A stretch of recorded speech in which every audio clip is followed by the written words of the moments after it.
To start with you, Matthew, you made a wonderful film about nature in Berlin, which is, at least for me, a complete new approach towards the urban tissue of Berlin. You are a biologist. You did research on that. I'm a geographer, but yes, I have done extensive research on urban nature and urban ecology. So I'm really an academic who also makes films occasionally. Yeah, that surprised me because the film came out of an academic research. Exactly, yes. So what made you decide that you wanted to make a film about it? I think I'm interested in filmmaking and film anyway, but it's also, I think, a very interesting way to reach broader audiences and to explore some of the aesthetic aspects to urban landscape which aren't easily captured in a more dry academic project. Well, let's watch a clip and we have a slight idea what the film is about. Even the animals, when we hunt the animals for food, traditionally there was a dance or a song that was sung after the animal died to respect the spirit of that animal, and we do the dance to respect that animal for giving up its life for us, giving up its life so that we will survive by using it as food. So I think people in some parts of the world have lost their way of how they feel about themselves, how they feel about people around them, how they feel about the land.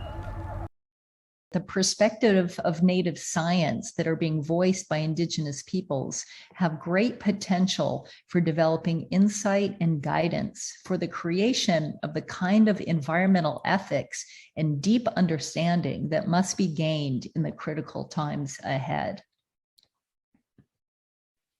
And this is a couple of dear beloved sisters or relatives who are planting Seneca white corn.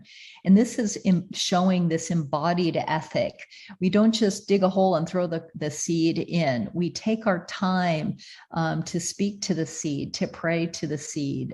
Seeds are ancestors for us. They're living embodiments of creation. As so many have said, the great Rowan White, a Mohawk seed keeper. And it's so important to embody that ethic and give value to the foods that we cherish as sacred foods and first foods. Rosellinum crispum. Salsa, parsley, pietruszka. Narodziłam się z nasiona, niesiona ciepłym wiatrem lub na dłoni człowieka. Moje siostry, równie delikatne jak ja, spod znaku raka. Dokąd się kieruję, tańcząc? Nazywają mnie salsa. Rytm rozbrzmiewa w moim imieniu. Roztańczona zieloność, delikatność, wzlot. Jestem szybka, zwinna, giętka, gibka. Zmieniam kształt. Na początku wszyscy wyglądamy tak samo, równie delikatni, będący niewiadomą.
it's a fascinating way to look on an urban tissue and how it develops, because suddenly I became aware that the biodiversity in plants is more exclusive than the diversity of people.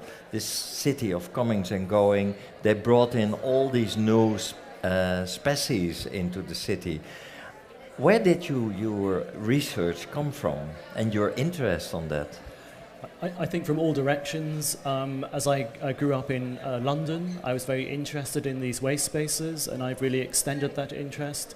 Also the possibility to read urban space through the distribution of plants, so that the plants tell a very particular story about the history and complexity of the city, and also this idea of cosmopolitan ecology, which actually has very specific political connotations in terms of living with social complexity. So can you be more specific about that political connotation? Has that to do with the migration of people, or what? Yes, exactly. And if you look at the history of ecology more broadly and what's called plant sociology, there was this obsession with particular kinds of cultural landscapes and the idea of some plants, and by implication people, not being appropriate within certain spaces or landscapes. But what the urban ecologists in Berlin did was to directly challenge that and say, look, cities reveal a much more complex social and political reality, and ecology has these broader political and ideological aspects to it.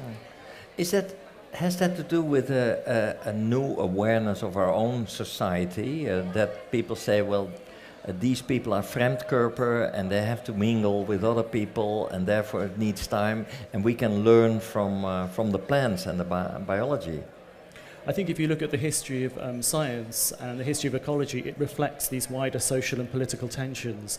So if you went back to the 1930s in Berlin, for example, there would be signs on areas of woodland saying that Jewish people should not enter, and things of that kind. So it was deeply political, the question of who had the right to urban nature, who had the right to enjoy nature, how we understand public space. All of these things connect. So for me, ecology is the way into telling this complex story about Berlin, but I think it also applies clearly to other cities and wider debates as well. Rosmarinus officinalis. Rosemary. Rozmaryn. O rozmarynie, mój, miękkimi palcami pieść moją skórę. Błękitno-fioletowe usta rozchylają się i szepczą. Pójdę wtulę się w pnące się nad ziemią łodygi. Zapuszczę korzenie w sypkim piasku suchej ziemi. Rozwijaj się. Jednym szybkim pociągnięciem obrywam pachnące liście. Pochylam głowę, dotykam włosami. Wdycham zapach wieczności, wojny i pokoju.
Proposing a kin-centric relationship between humans and nature, not one that is anthropocentric, only human-centered, or that is biocentric, only nature-centered without humans, but one that is relationship-centered. It honors the evolutionary cultural heritage of Indigenous peoples and our relationships, which we all have sayings, all are my relations. And when we say that, we mean it. The Lakota, Dakota, Nakota people have really gifted the world with Motakwiyas and all my relations is such an important way of recognizing that we are connected to everything. And it's encoded in our original instructions, or what is often called our treaties with creation, that are specific to specific peoples, specific places, and specific plants.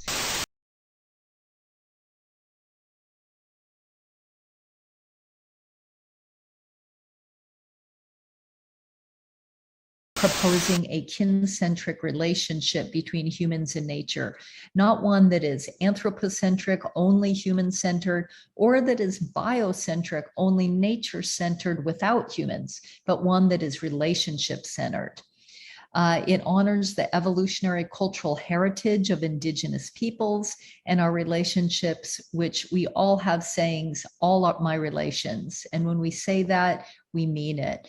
The Lakota, Dakota, Nakota people have really gifted the world with Motakwiyas and all my relations is such an important way of recognizing that we are connected to everything. And it's encoded in our original instructions, or what is often called our treaties with creation, that are specific to specific peoples, specific places, and specific plants.